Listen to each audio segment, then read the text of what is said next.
नमस्कार, times on Bharat में आपका स्वागत है। मेरा नाम है अंकित त्यागी और अब से कुछ महीने पहले तक इतनी धारा प्रवाह तरीके से अपने आप को इंट्रोड्यूस करना यानी कि अपना परिचय देना मेरे लिए काफ़ी मुश्किल था। हिंदी दिवस है तो हिंदी दिवस पर हम कुछ बातें कर रहे हैं ये समझने के लिए, समझाने के लिए कि क्यों ऐसा। हिंदी का एक तो महत्व क्या है, हमारी भाषा है, मातृभाषा है मेरी, पर मेरे लिए क्योंकि मैंने सारी पढ़ाई अंग्रेज़ी भाषा में हुई, अंग्रेज़ी माध्यम में हुई और उसके बाद जब मैंने नौकरी शुरू करी तो मैंने इंग्लिश चैनल्स में नौकरी करी काफ़ी साल तक।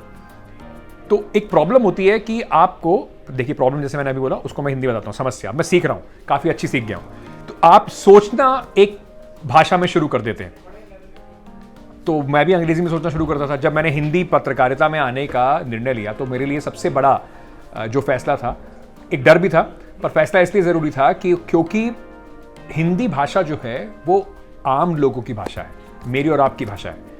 और अगर आप चाहते हैं कि आप अपनी पत्रकारिता को, जो हर पत्रकार यही चाहता है कि जनमानस के मतलब की पत्रकारिता, उनके सरोकार की पत्रकारिता करी जाए, उसको अगर आपको बिल्कुल जो लास्ट मैन स्टैंडिंग जिसको अंग्रेजी में कहते हैं, यानी कि जो पंक्ति में सबसे पीछे खड़ा हुआ व्यक्ति है, वहां तक अगर आपको पहुंचानी है तो उसी भाषा में पहुंचानी होगी जो भाषा लोगों को समझ में आती है, यानी कि आपकी भाषा में।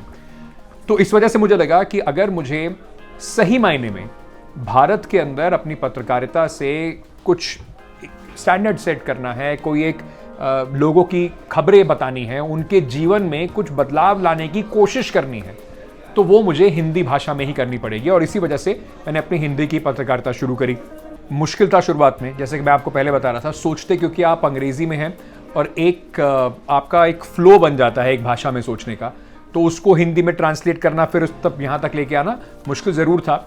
लेकिन हिंदी भाषा की एक बड़ी कमाल की बात है, क्योंकि आपकी मातृभाषा है तो ज़्यादा परेशान आपको करती नहीं है। थोड़ा सा भी अगर आप मेहनत करते हैं तो हिंदी भाषा बहुत ही आसानी से बिल्कुल आपके लिए रास्ते खोलती रहती है। और यही मेरे साथ भी हुआ। बड़े मज़े की बात बताता हूँ, क्योंकि मैं मुजफ्फरनगर के इलाके से आता हूँ और उत्तर प्रदेश में, पश्चिमी उत्तर प्रदेश में शुगर केन बेल्ट जो है, गन्ने का जो पूरा बेल्ट है वो वहाँ का है। तो मैं 2017 में उत्तर प्रदेश के चुनाव कवर करने गया हुआ था और क्योंकि तब मैं एक अंग्रेज़ी चैनल में काम करता था, तो होता क्या था कि अब आप यूपी पहुंचेंगे तो आपको बात तो हिंदी में ही करनी पड़ेगी, तो आपका शुरुआत और अंत जो है वो अंग्रेजी में और बीच में लोगों से बात करने का पूरा कार्यक्रम हिंदी में। तो मैं कुछ लोगों से बात कर रहा था तो एक बुजुर्ग ताऊजी आए मेरे पास और उन्होंने कहा, मेरे गांव के बारे में पूछा, उन्होंने त्यागी सुना तो पता चला कि वहीं के। तो उन्होंने पूछा कि अंग्रेजी में तुम बात कर रहे हो तो ये बताओ कि तुम्हारे गांव में ऐसा कौन सा स्कूल है जो अंग्रेजी बोलने वाले त्यागी बनाता है? हमने तो कभी ऐसा किसी से सुना नहीं।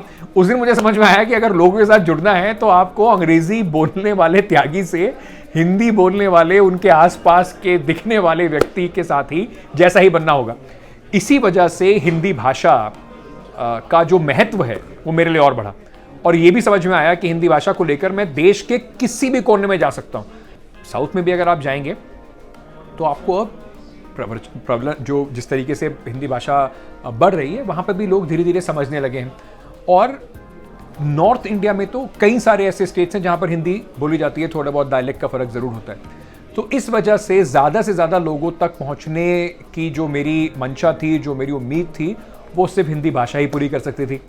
और दूसरा, मैं एक हमेशा जब अंग्रेज़ी में भी एंकरिंग करता था तो एक बात मुझे हमेशा लगती थी कि कुछ जो एक इम्पैक्ट है, जो एक इमोशन है, वो तो हिंदी में ही आता है।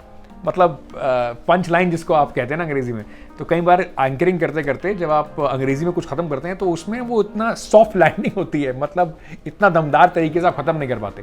हिंदी में आपको ऐसे इतने शब्द हैं, इतनी बड़ी शब्दावली है कि आपको ऐसे शब्द ज़रूर मिल जाते हैं जो एक बिल्कुल कटाक्ष, मतलब आपको तीखी बात जो लगे वहाँ पर आप कर सकते हैं। हिंदी में जिस तरीके से आप अपनी बात को कह सकते हैं वो भी ज़्यादा बेहतर है और साथ ही साथ सरलता जो इस भाषा की है वो कमाल की है। हिंदी दिवस पर जब मैं सोचता हूँ, पहले जब मैं कहीं पर भी जाता था तो वो पोस्टर दिखाई पड़ते थे हिंदी पखवाड़ा, तो मुझे लगता था कि इसमें ऐसा क्या खाना पूर्ति होती होगी। लेकिन अब मुझे लगता है कि बहुत ज़रूरी है, अपनी भाषा में बात करना बहुत ज़रूरी है।